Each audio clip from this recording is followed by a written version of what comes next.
साहिल अदीम कहाँ है? साहिल अदीम का पता नहीं। आप साहिल अदीम को पसंद करते हैं या नहीं करते, या आप मेरी बात से अग्री डिसअग्री कर सकते हैं, लेकिन एक बात मैं आपको पूरे वसूख से कह सकता हूँ, साहिल अदीम ने जो चिंगारी लगा दी है नौजवानों में, इसके असरात हमें बहुत जल्द नजर आएंगे। मैं आज के हर उस जवान के जज्बात को देख और महसूस कर सकता हूँ जो साहिल अदीम को सुनता है। अल्लाह हर दौर में इस तरह के मुजद्दिद भेजते हैं और इन पर मुश्किलात भी आती हैं।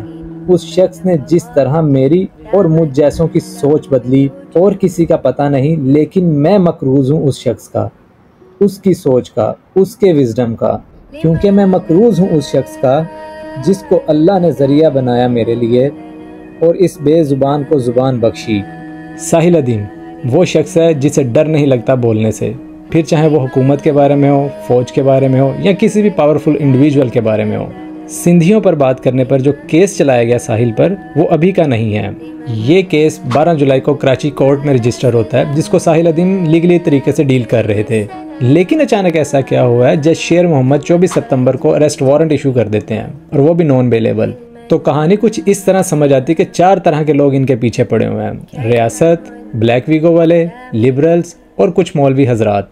और अगर आप साहिल अदीम को सुनते हैं तो आपको इन सब के पीछे की कहानी का इल्म होगा। और यहाँ पर अच्छी खबर यह है कि बताया जा रहा है साहिल अदीम के भाई के बकौल कि साहिल अदीम आउट ऑफ कंट्री चले गए हैं। सबसे प्रैक्टिकल स्टेप्स है कि मुसलमान उलमा को चाहिए था कि चीफ ऑफ आर्मी स्टाफ, हमें आपकी जरूरत फलस्तीन में इस वक्त। क्यों? क्योंकि मेरा जो शिफा का जो 20 ईयर ओल्ड 18 ईयर ओल्ड है, इस्लाम से इंसाफ कर जाएगा। इस्लाम का दाई तो मैं हूँ, कस्टोडियन तो मौलवी साहब है। मुझे स्टेक्स नहीं पता अपने कि मेरे पोते जो है वो इस्लाम से मुतनफर हो जाएंगे। कॉमन सेंस की बात है कि मुतनफर होंगे। ज्यादा बड़े लॉजिकल रॉकेट साइंस आर्गुमेंट्स की जरूरत नहीं है उनको। वो कहेंगे मैंने इस दिन का क्या करना है जो मुसीबत में नहीं काम आता मेरे। तुम्हारे फलसफे के लिए मैं क्या करूंगी, खजूरें इकट्ठी क्या करूंगा अफ्तारी के लिए? ये कोई बुद्धिज्म है? It is very common.